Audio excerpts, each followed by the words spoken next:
It was one of those quiet Friday evenings when the city seemed to take a deep breath after a long week. The sun had just dipped below the skyline, painting the streets in soft orange and purple.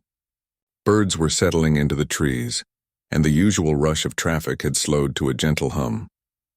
In the middle of it all, a man stepped out of the downtown police headquarters, his shoulders a little heavy from the day's work, but his mind clear. He wasn't in uniform. No badge on his chest, no radio on his belt. Just a plain navy hoodie, dark jeans, and worn-in sneakers, the kind you keep for walking, not for impressing anyone. He'd spent the last few hours finalizing a new plan, meant to bring police and neighborhoods closer together, especially in parts of the city where trust had been broken over and over again. It wasn't glamorous work, but it mattered, and he believed in it deeply. Instead of calling a ride or hopping in his car, he decided to walk home. It was only about 20 minutes through the Oak Ridge district, a mix of old brick buildings, small cafes, and tidy row houses with flower boxes in the windows. He'd walked this route dozens of times before. Sometimes he'd stop to chat with Mr. Chen at the corner store, or wave at kids playing basketball in the community center's lot. To most people, he was just a man taking an evening stroll, and that was exactly how he liked it. The air was cool but not cold, carrying the faint smell of roasted coffee from a nearby shop and the distant laughter of teenagers hanging out near the bus stop. He kept his hands in his pockets, not because he was hiding anything, but because it just felt comfortable. His mind wandered not about work for once, but about the book he'd started reading, the one about jazz musicians in the 1950s. He smiled to himself, thinking about how his dad used to play saxophone in a local band back in the day. He passed the old library, its stone steps lit by a single amber lamp, and turned onto Maple Street. A few porch lights were on, casting warm pools on the sidewalk. A dog barked softly behind a fence, then went quiet. Everything felt peaceful, normal, human. What he didn't know was that just 2 blocks away, someone had dialed 911. A neighbor, glancing out their window, saw a tall man in a hoodie walking slowly near the community center. They didn't recognize him. They didn't see the calm in his step, or the way he nodded politely to an elderly woman walking her poodle. All they saw, through a curtain of fear and assumption, was a black man in a hoodie, alone at night acting suspicious. That call, short and nervous, would ripple through the evening like a stone dropped in still water. Dispatchers logged it quickly. Suspicious person, possibly casing houses. No description beyond black male, hoodie. No mention of height, build, or behavior. Just enough to trigger a response. 2 young officers, fresh out of the academy and eager to prove themselves, got the call. They'd been trained to respond fast, to assume danger until proven otherwise, and so, with sirens off but hearts racing, they rolled toward Oak Ridge, scanning every shadow. Back on the sidewalk, the man had no idea any of this was happening. He paused for a second to check a text from his sister, something about Sunday dinner, and slipped his phone back into his pocket. He didn't rush. He didn't look around nervously. He just kept walking, enjoying the rare quiet of the city winding down. But peace is fragile, and sometimes it shatters in an instant. Around the next corner, headlights appeared. Not the usual slow crawl of a neighbor's car, but a patrol cruiser pulling up fast. Before he could even process what was happening, 2 officers jumped out, flashlights blazing. "Hey, stop right there!" one shouted. The tone wasn't curious. It was sharp, commanding. He froze. Not out of guilt, there was none, but out of instinct. He'd been a cop long enough to know how quickly things can escalate when voices rise and hands move too fast. So he did exactly what he'd taught rookies to do in de-escalation training. He raised his hand slowly, palms out, and said, "I'm not armed. I'm just walking home." But the officers weren't seeing the man. They were seeing the threat they'd been sent to confront. One of them barked, "Keep your hands where I can see them." The other moved in fast. When the man reached toward his inner jacket pocket, where his department ID and badge wallet always sat, right next to his house keys, the officer misread the motion completely. In a flash, he was slammed onto the pavement. Hard. His shoulder hit first, then his head cracked against the concrete. Pain shot through his skull like lightning. He gasped, more from shock than injury, but couldn't speak. A knee pressed into his back. Hands yanked his arms behind him. "Don't move. Don't even breathe wrong," someone growled in his ear. For a few terrible seconds, he was just another body on the ground. Nameless, voiceless, guilty until proven innocent. Even though he'd spent his whole career trying to prevent moments like this, here he was living it. Then, as the officer patted down his jacket, the leather badge wallet tumbled out and landed on the sidewalk with a soft thud. The second officer picked it up, flipped it open under the streetlight, and went completely still. Her breath caught. Her eyes widened. She looked from the badge to the man on the ground, then back to the badge again, as if hoping it would change. Because there, in clear gold lettering, was the title that changed everything: Chief of Police. The officer's voice dropped to a whisper, barely audible over the hum of the cruiser's engine. "Oh my God, it's you." The man on the ground didn't yell, didn't curse. He just turned his head slightly, wincing from the pain, and said quietly, "Yeah, it's me." And in that moment, everything stopped. The shouting, the tension, the assumptions. The world seemed to hold its breath, because what had just happened wasn't just a mistake. It was a mirror, and it showed something deep, uncomfortable, and true about how people see each other, especially when race, fear, and uniforms get tangled together. But that realization would come later. Right then, all anyone could feel was the weight of what they'd just done, and the silence that followed. The call came in just after 9 p.m., crackling through the radio in the patrol car with that familiar mix of urgency and routine. "Suspicious person near the Oak Ridge Community Center," the dispatcher said. "Male, black hoodie, walking back and forth, looking into windows." That was it. No more details. No mention of whether he was tall or short, young or old, calm or agitated. Just enough to light a fuse in the minds of the two officers sitting in the cruiser. They'd only been on the force for 10 months, still new enough to feel like they had something to prove, but seasoned enough to think they knew how things worked. One of them had grown up in a quiet suburb where suspicious activity usually meant a raccoon tipping over a trash can.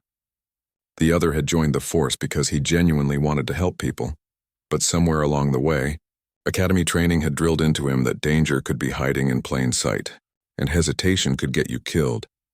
So when the call came through, they didn't pause to wonder if the person might just be waiting for a friend, or checking a text, or enjoying the cool night air like anyone else would. They didn't consider that looking into windows could mean glancing at holiday decorations or a community bulletin board. Their training kicked in. Respond fast, stay alert, assume risk until proven otherwise. They turned the cruiser down Maple Street with the lights off. No sirens, no flashing blues, trying to stay unnoticed. But their hearts were pounding. One gripped the wheel a little tighter. The other rested a hand near his belt near his taser. Neither spoke. The silence in the car wasn't calm. It was charged, like the air before a storm. A block away, they spotted him. A man in a dark hoodie standing near a lamppost, phone in hand. He wasn't pacing. He wasn't peering into houses. He was just there. Still. But in their eyes, stillness could be a tactic. Waiting. Watching. "Could be him," one muttered. "Yeah," the other replied. "Let's check it out." They pulled up slowly but not gently. The tires crunched over gravel as they stopped just a few feet away. Doors opened fast. Flashlights snapped on, beams cutting through the evening like spotlights on a stage. The man looked up, startled, not guilty, just surprised. "Hey, stop right there," one officer called out, voice sharp, almost louder than necessary. The man raised his hands immediately. No sudden moves. No resistance. "I'm not armed," he said calmly. "I'm just walking home." But those words didn't land the way they should have. Because in that moment, what the officers saw wasn't a person speaking clearly and cooperating. They saw a silhouette that matched the call. Black, male, hoodie. And that was enough to override everything else. The tone of his voice, the openness of his posture, the fact that he hadn't run or hidden. "Keep your hands up." The other officer barked, stepping closer. "Don't reach for anything." The man nodded slowly. "I'm reaching for my ID," he explained, voice steady. "It's in my jacket. I'm the—" But he never finished the sentence. The moment his hand moved toward his chest, the officer reacted like a coiled spring. In less than a second, he lunged forward, shouting, "Duck around, don't move your hands," and shoved the man hard to the ground. There was no warning. No second chance. Just the sickening thud of a body hitting concrete, the sharp gasp of breath knocked out of lungs. The man didn't fight back. He couldn't. A knee pressed into his spine. Hands twisted his arms behind his back. He tasted blood where his lip had split against the sidewalk. His head throbbed from the impact. But more than the pain, there was disbelief. This wasn't how it was supposed to happen. Not to someone who'd spent over 20 years in the same department. Not to someone who'd trained officers on exactly how not to do this. Meanwhile, the officers were breathing hard, adrenaline surging. They thought they'd just stopped a potential threat. They thought they'd done their job right.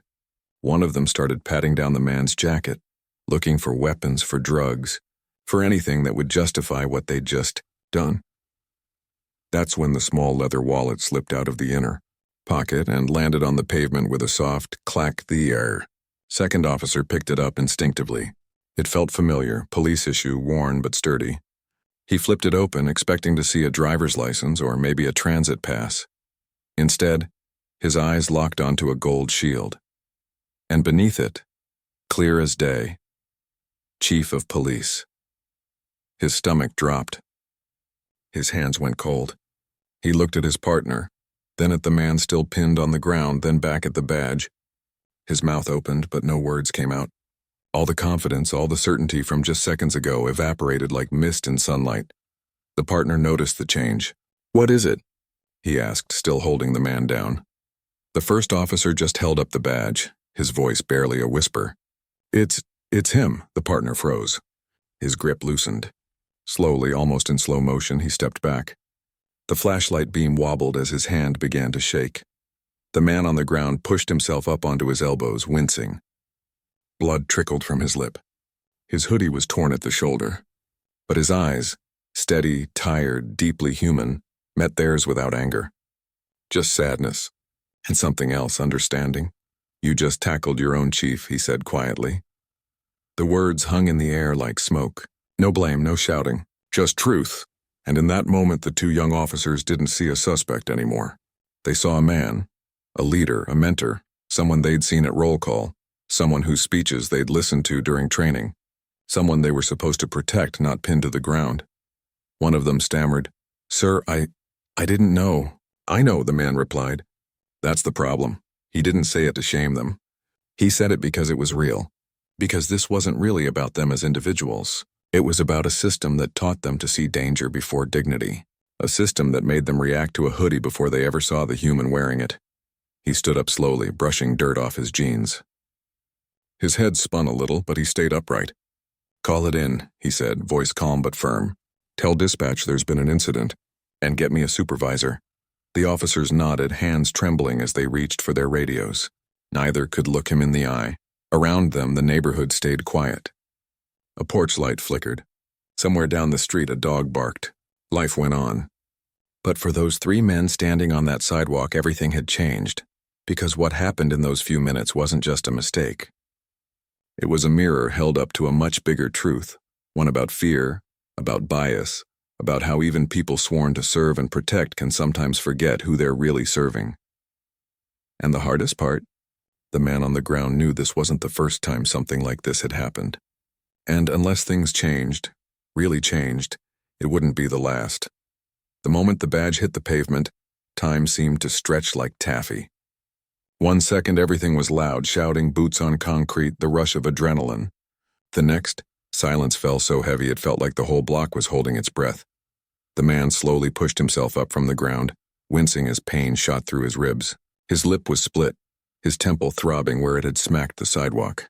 He didn't yell, didn't curse, just stood there, brushing dust off his jeans with quiet dignity, like he was trying to wipe away the whole ugly scene along with the dirt. The two officers stood frozen, faces pale under the streetlight. One still held the open badge wallet in his hand like it was suddenly too hot to touch. The other kept glancing between the chief and his own boots like he wished the earth would swallow him whole. Their radios crackled softly in the background, routine traffic about a fender bender 3 blocks away, but neither moved to answer. Finally, one of them stammered, "Sir, I didn't recognize you. You weren't in uniform." The chief nodded slowly. "I know," he said. His voice was calm, but there was weight behind it, like he'd carried this kind of disappointment before. "But tell me this. If I'd been someone else, just a regular guy walking home from work, would that have been okay? To slam him down like that without asking a single question? The officers exchanged a look. Neither had an answer. He didn't wait for one. "Call it in," he said again, firmer this time. "Tell them what happened. And get Captain Rivera on the line." One officer fumbled with his radio, fingers clumsy with shock. The other finally found his voice. "Do you need an ambulance, sir?" "I'll be fine," the chief replied.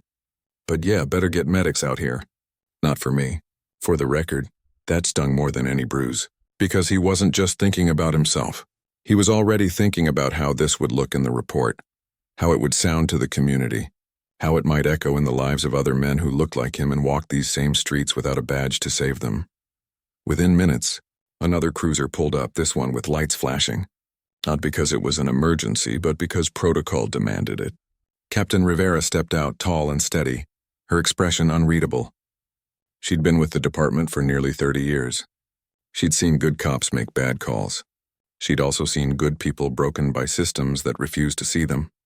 She took one look at the scene, the torn hoodie, the blood on the chief's lip, the two young officers standing like they'd just failed their final exam, and her jaw tightened. But she didn't explode. She never did. She just walked over, placed a hand gently on the chief's shoulder and said, "You all right?" "I've been better," he admitted. "But I'll live." She nodded, then turned to the officers. "Your body cams were on the whole time?" "Yes, ma'am," they both said in unison. "Good," she said. "Because we're going to review every second of it. Not to punish you, but to understand how this happened, and how we make sure it never happens again." The medics arrived soon after, checking the chief's head, his neck, his ribs. He waved them off gently after a few minutes.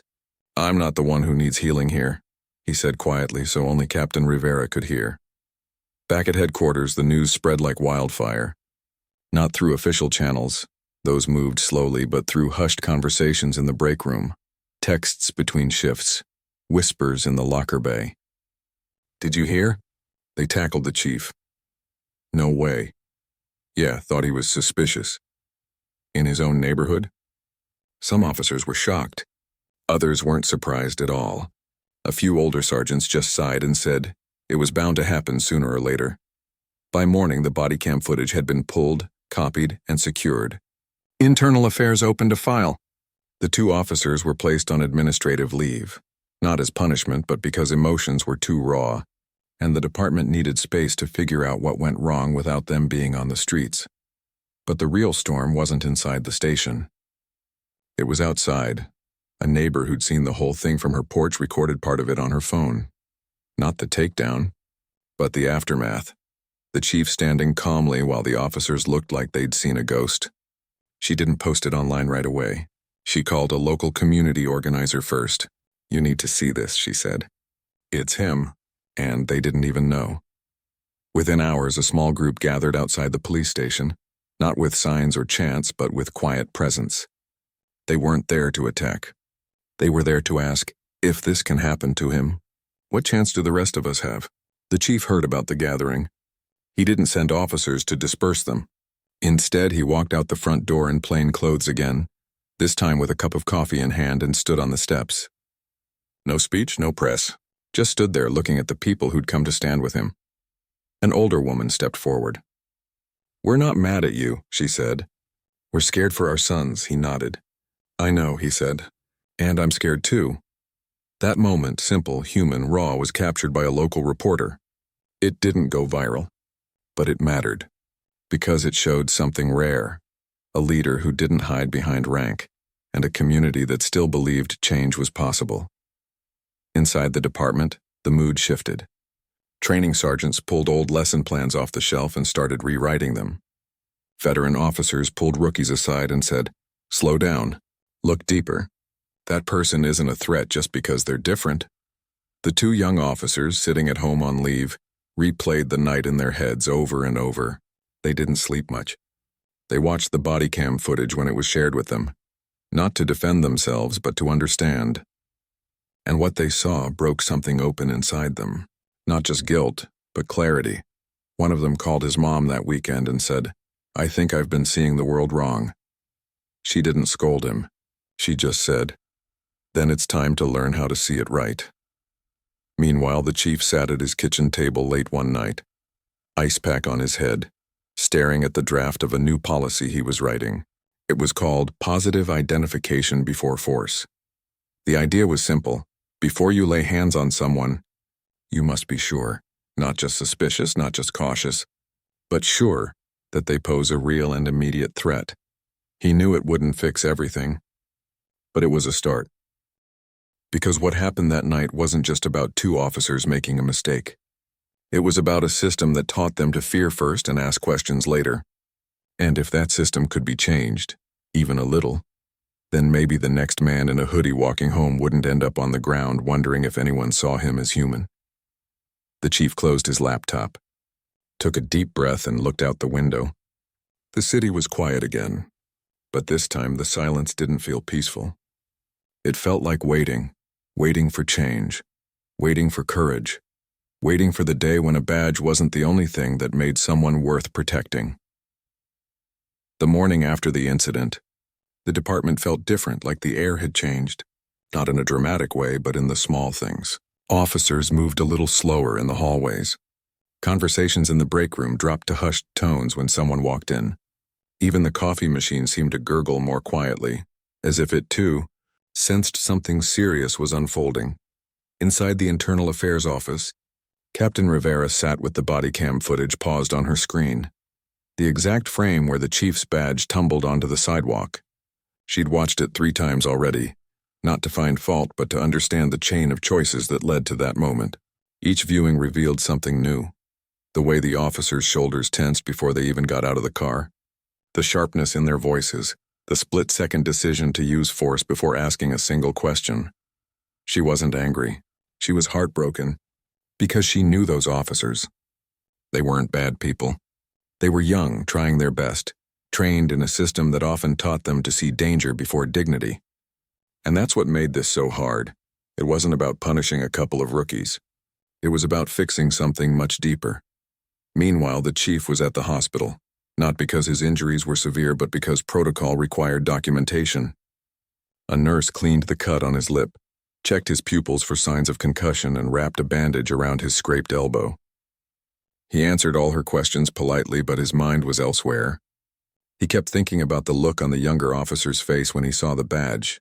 Pure shock, yes, but also something like shame. That look stayed with him more than the pain. Back at headquarters, the 2 officers were called in separately for interviews.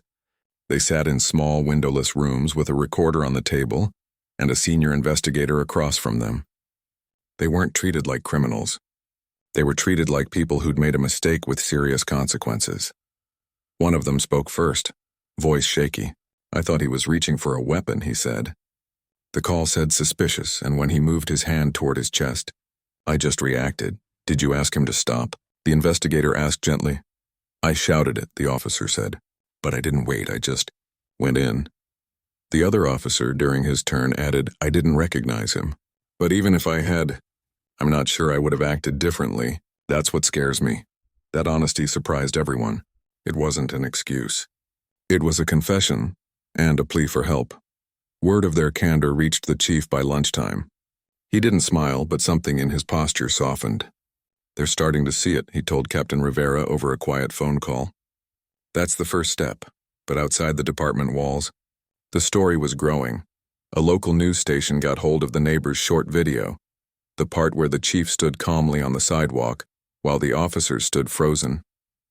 They didn't sensationalize it. They didn't add dramatic music or angry commentary. They just showed it, then interviewed a few community members. One woman said, "He's the police chief. If they treated him like that, what do you think happens to my son when he walks to the bus stop?" Another man, older with tired eyes, said, "This isn't new. It's just the first time the person on the ground had a badge to prove he belonged." The department issued a short statement. An incident occurred involving mistaken identity. An internal review is underway. The safety and dignity of all community members remain our top priority. It was careful, professional. But people wanted more than words. They wanted change. That evening, a small group gathered again outside the station, not to protest but to hold a vigil. Candles in mason jars, quiet conversation, a few handmade signs that read, "See us and protect everyone." The chief heard about it and, without telling anyone, walked down the block to join them. He didn't wear a uniform, didn't bring security, just showed up in a plain jacket, hands in his pockets, and stood at the edge of the group. After a few minutes, someone noticed him, then another. Soon a circle formed around him, not to demand answers, but to share stories. A teenager spoke up. "Last month I was stopped 3 times in 1 week, just for walking home from the library." An elderly man nodded. "Back in my day, we knew every officer by name. Now they look at us like we're problems to be solved." The chief listened, didn't interrupt, didn't promise quick fixes, just said, "I hear you, and I won't forget." Later that night, back in his office, he wrote a letter, not for the press, but for every officer in the department. It wasn't long, just a page.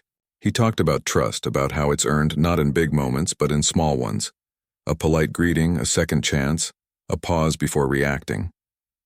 He ended with this: "If we can't see the humanity in someone before we see the threat, we've already failed." The letter was printed and placed in every locker the next morning. Inside the training division, sergeants began pulling old lesson plans off the shelves.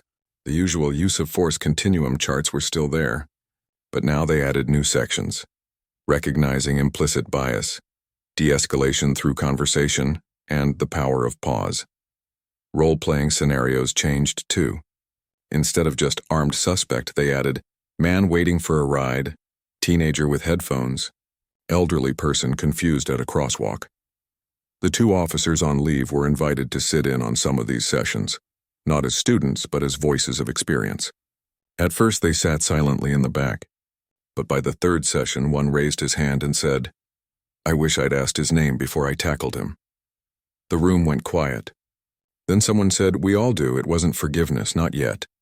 But it was the beginning of understanding, and that's what the chief had hoped for, not blame, but awareness. Not punishment, but growth. Because the truth was, this wasn't just about one night, one mistake, or 2 scared officers. It was about a pattern that had gone unchallenged for too long. And now, finally, people were willing to look at it, not with anger, but with honesty. The road ahead wouldn't be easy. There would be pushback. There would be days when old habits crept back in. But for the first time in a long time, the department didn't feel like a fortress. It felt like a place trying, really trying, to become something better. And that, more than anything, gave people hope. The days after the incident settled into a strange rhythm, quiet on the surface, but buzzing underneath with questions, conversations, and a kind of nervous energy that couldn't be ignored. The chief didn't go back to full duty right away. The doctor said he needed a few days to recover from the concussion, but even if his body had been ready, his mind needed space too. He spent most of his time at home, not resting exactly, but thinking about what happened, what it meant, and what came next. He got calls from the mayor, from community leaders, from old colleagues in other cities who'd heard the news. Most offered support. Some offered advice. A few asked, gently, if he was going to press charges. He always gave the same answer: "That's not the point," because to him this wasn't about punishing 2 young officers. It was about fixing a pattern, one that had played out in cities across the country, often with far worse endings. He knew that if he pushed for discipline alone, it might feel like justice in the moment, but it wouldn't stop the next mistake from happening. Real change had to come from understanding, not just consequences. Still, the department couldn't ignore what happened. Captain Rivera led the internal review with care, not speed.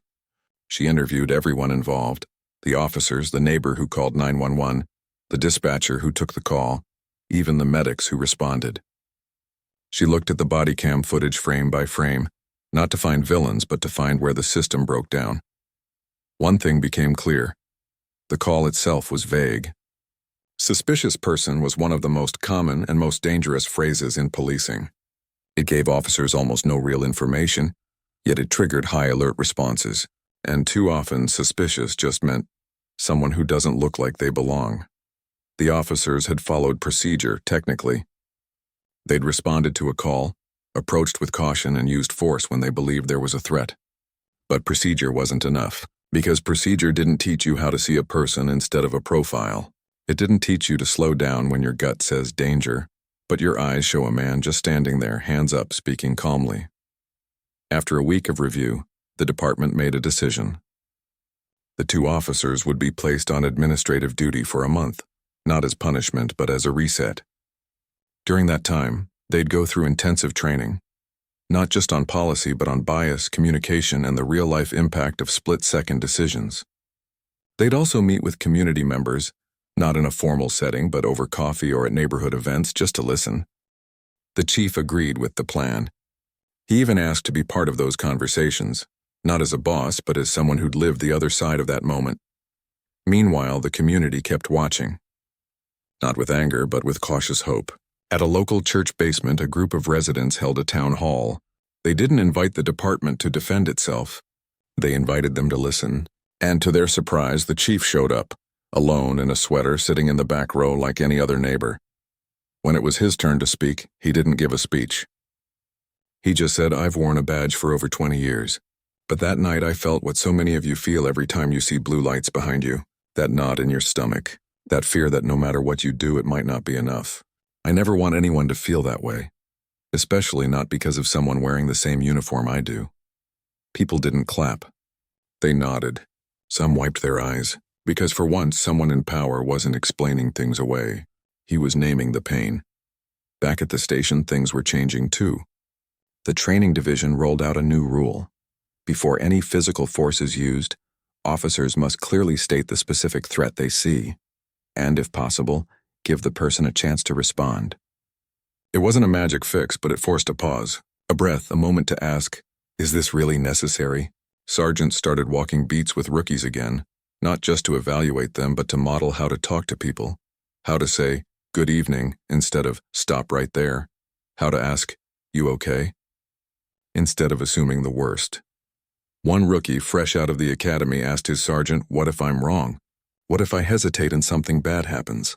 The sergeant looked at him and said, "Then we deal with it together. But if you act too fast and hurt someone who didn't deserve it, that's a weight you carry alone." That conversation spread through the locker room, not as a rule, but as a reminder. The two officers on leave started attending those new training sessions. At first, they kept to themselves, eyes down, voices low. But slowly, they began to speak up. One shared how he'd grown up never questioning police, until that night when he realized he'd become the very thing he once feared. The other admitted he'd never thought about how a hoodie could look suspicious to someone who didn't wear one. Their honesty opened doors. Other officers started sharing their own doubts, their own moments of uncertainty. The culture began to shift, not overnight, but like a river changing course grain by grain. The chief returned to work on a Monday morning. No fanfare, no press. Just walked in, made coffee, and sat at his desk like any other day. But people noticed. The way he greeted the front desk clerk by name.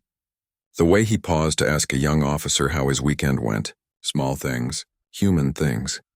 Later that week, he called the two officers into his office, not for a reprimand, for a conversation. He didn't sit behind his desk. He pulled 3 chairs into a circle. "I'm not here to judge you," he said. "I'm here to ask, what do you need to do better?" They talked for over an hour, about fear, about training, about how hard it is to unlearn what you've been taught. By the end, one of them said, "I want to help fix this. Not just for me, but for everyone who comes after." The chief nodded. "Then let's get to work." And that's what they did. Not with headlines or grand announcements, but with daily choices to listen more, assume less, and always see the person first, because real change doesn't happen in a courtroom or a press conference. It happens in quiet rooms, on street corners, in the space between a call and a choice, and for the first time in a long time, that space felt a little wider, a little kinder, and full of possibility.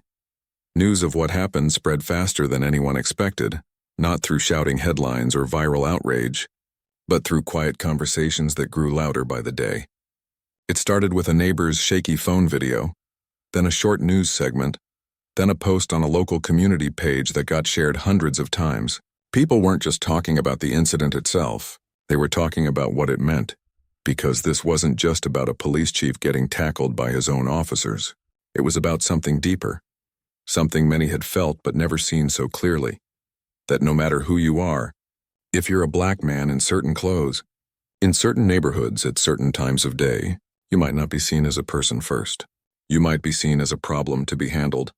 At first, folks were angry. Not the loud, burning kind of anger, but the heavy, tired kind. The kind that comes from years of watching the same story play out, just with different names in different cities. Parents held their sons a little tighter. Teens swapped stories about being followed in stores or stopped for walking while black. Elders shook their heads and said, "We've been saying this for decades," but then something shifted. Instead of just frustration, people started organizing.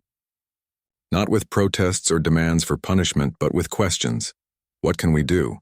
How do we make sure this doesn't keep happening? Community centers opened their doors for listening circles. Local pastors invited officers to coffee hours, not to defend the department, but to build real relationships. High school students started a campaign called See Me, sharing photos of themselves with captions like, "I study biology," "I volunteer at the animal shelter," "I'm someone's brother."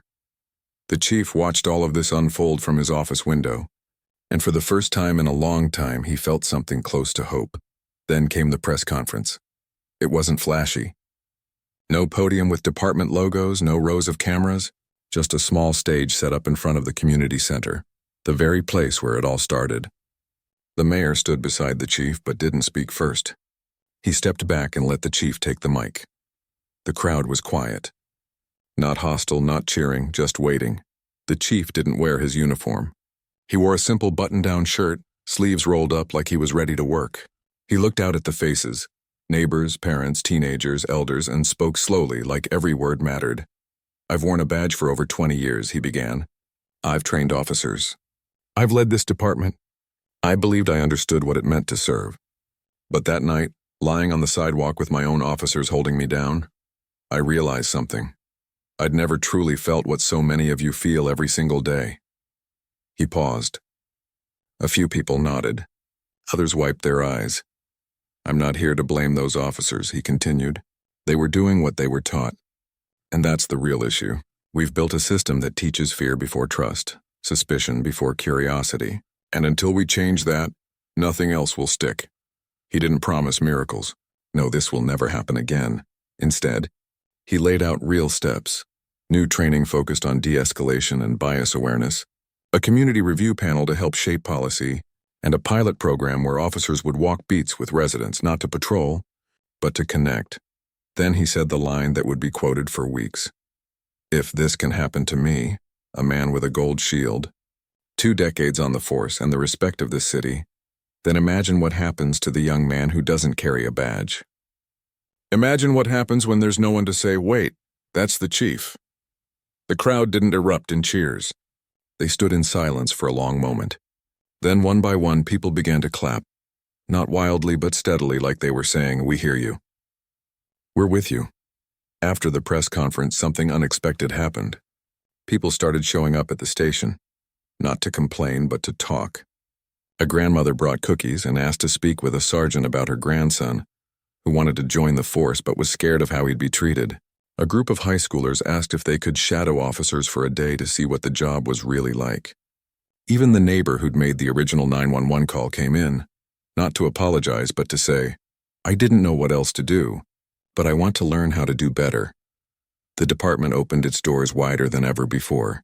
They hosted coffee with cops nights, but this time the officers didn't just sit behind tables in uniform. They wore plain clothes, played board games with kids, helped serve food at community dinners. It wasn't perfect. Some residents still crossed the street when they saw a cruiser, but others started waving, saying hello, asking how someone's day was going. One evening, a teenager who'd been stopped twice in the past month walked into the station with his mom. He didn't file a complaint. He signed up for the Youth Advisory Council, a new group the chief had created so young people could give direct feedback on policing in their neighborhoods. "I used to think cops didn't care," he said during the first meeting. "Now I want to help make sure they do." Back in the neighborhoods, things felt different too. Officers on patrol started slowing down, rolling down their windows to say good morning. They learned names, asked about gardens, school projects, new babies. It wasn't performative. It was human. And slowly, trust began to grow. Not because of one grand gesture, but because of 1,000 small ones. The chief knew it wouldn't last if it was just his effort. Real change had to come from everyone. Officers, residents, city leaders, even the people who dialed 911 out of fear. So he kept showing up, at school board meetings, at block parties, at late-night vigils for victims of violence, not as a symbol but as a neighbor. One rainy Tuesday he stood under an awning with a group of elders, sipping hot tea from paper cups, talking about how the neighborhood had changed over the years. No titles, no agendas, just people sharing stories. As he walked home that night, hood up against the drizzle, he passed the same lamppost where it all began. He paused for just a second, not with bitterness, but with quiet resolve, because the work wasn't done. But for the first time, it felt like they were walking it together. Change didn't come with a bang. It came quietly, like morning light slipping through a crack in the curtains, soft at first, then impossible to ignore. In the weeks after the incident, the department didn't just talk about reform, it started living it. The first big shift was in training. Gone were the old role plays where every scenario ended with a suspect pulling a weapon. In their place came new exercises. A man sitting on a bench looking lost, a teenager wearing headphones walking quickly down the street, an elderly person confused at a crosswalk. Officers had to practice not just how to respond, but how to see, to notice the difference between someone in distress and someone in danger. One sergeant, who'd been on the force for over 25 years, stood in front of a class of rookies and said something no one had ever said to him when he was starting out. Your job isn't just to enforce the law, it's to protect people's dignity, even when they're scared, even when they're angry, even when they look nothing like you. The two officers who'd been involved in the incident were brought back, not to patrol but to help redesign the training. At first they were nervous. They thought people would resent them, but instead younger recruits leaned in when they spoke. Because they weren't giving lectures, they were sharing lessons learned the hard way. I used to think hesitation was weakness, one of them admitted during a session. Now I know it's wisdom. That extra second, the one where you ask a question instead of grabbing an arm, that's where trust is built. Their honesty became a quiet kind of leadership. They weren't heroes. They weren't villains. They were just people who'd made a mistake and chose to grow from it. And that, more than any policy, showed others it was okay to admit you don't have all the answers. Inside the department, a new rule took hold. Before any physical contact, an officer had to clearly state what specific threat they saw, and if possible, give the person a chance to respond. It wasn't about slowing down to the point of danger. It was about making sure force was truly the last option, not the first reflex. Sergeants started riding along with officers again, not to catch mistakes, but to model better ways. One veteran officer began ending every shift briefing with a simple question. Who did you help today? Not just arrest, but actually help. At first, some rolled their eyes, but soon officers started sharing stories. The lost dog they helped find, the stranded motorist they gave a ride to, the teen they talked out of a fight. Small moments, human moments, but they added up. Outside the station, the community kept pushing, not with anger, but with partnership. The Youth Advisory Council met every other week, giving blunt, honest feedback. You still drive too fast through our neighborhood, one student said. It feels like you're chasing someone even when you're not. The department listened and adjusted patrol speeds. Local barbershops and corner stores became unofficial meeting spots. Officers would stop by not in uniform, just to chat. One shop owner, who'd never trusted police before, started keeping a pot of coffee warm for them. If you're going to be around, he joked, you might as well be polite. The chief made sure these efforts weren't just window dressing. He tied promotions and evaluations to how officers engaged with the community, not just arrest numbers, but relationships built. One lieutenant got a commendation not for solving a big case, but for organizing a basketball tournament between officers and high schoolers that turned into a monthly tradition. And then came the policy everyone had been waiting for.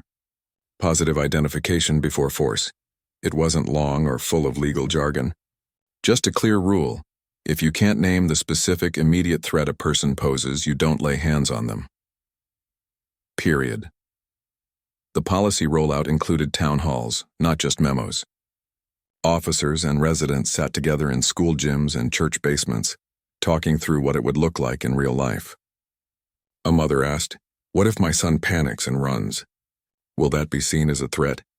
An officer replied, "We'll train to understand that fear isn't guilt.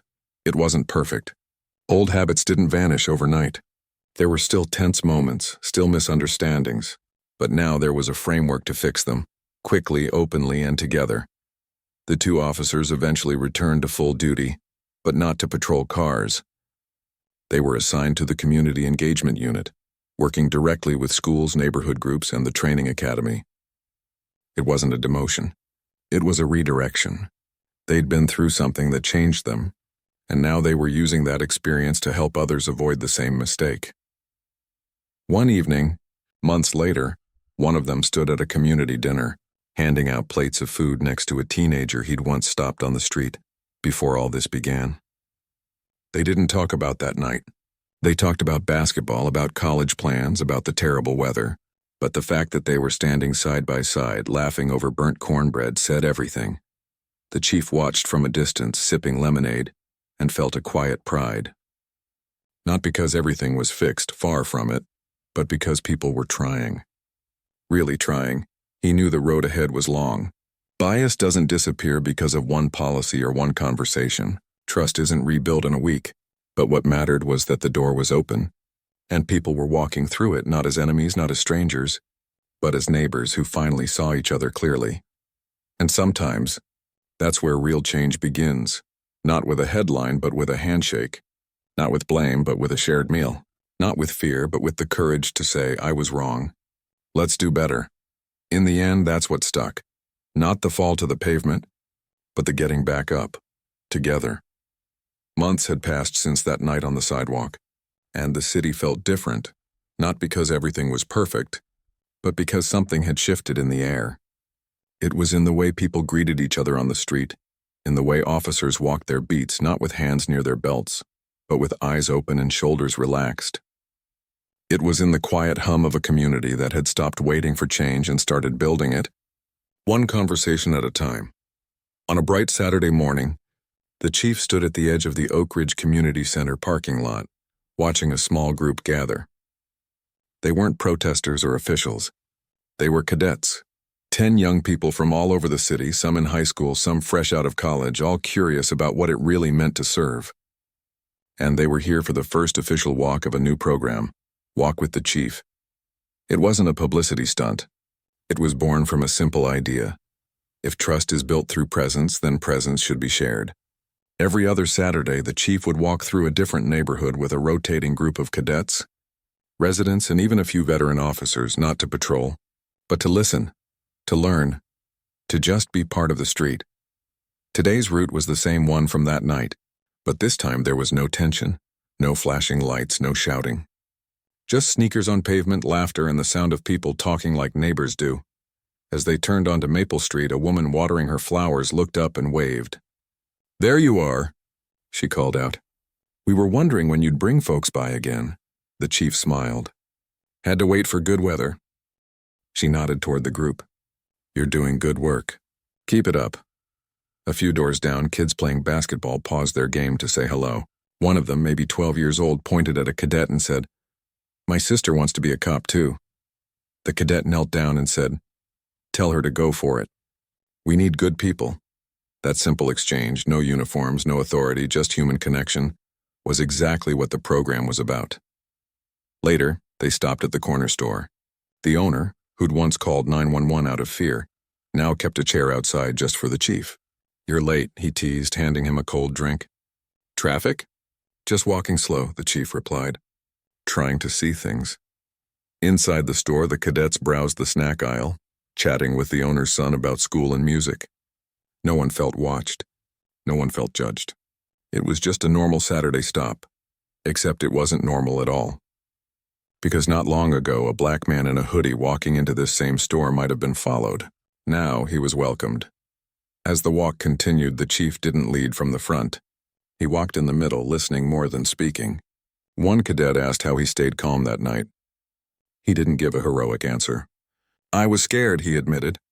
But I knew if I reacted with anger, it would just feed the same cycle. Sometimes the bravest thing you can do is stay human. Another cadet, quiet until now, said, I grew up thinking the police didn't care about people like me. I almost didn't apply. Well, the chief said gently, now you get to help make sure the next kid doesn't feel that way. Back at the community center, They sat on the steps, sharing water and stories. An older resident joined them, remembering when officers used to know every family by name. "We lost that," he said, "but maybe we're getting it back." The chief looked around, at the young faces full of questions, the neighbors who'd once been wary now leaning in, the officers who'd once seen only threats now seeing people, and felt a quiet kind of hope. Not the loud, flashy kind, but the steady kind that grows from real work. This wasn't the end of the story. There would still be hard days. Mistakes would happen. Trust would be tested. But now there was a foundation, a shared understanding that policing wasn't about control. It was about care, and that care had to be earned, every single day. A few weeks later, the department released its first community trust report. It wasn't full of jargon or polished stats. It included quotes from residents, photos from the walks, and honest reflections from officers.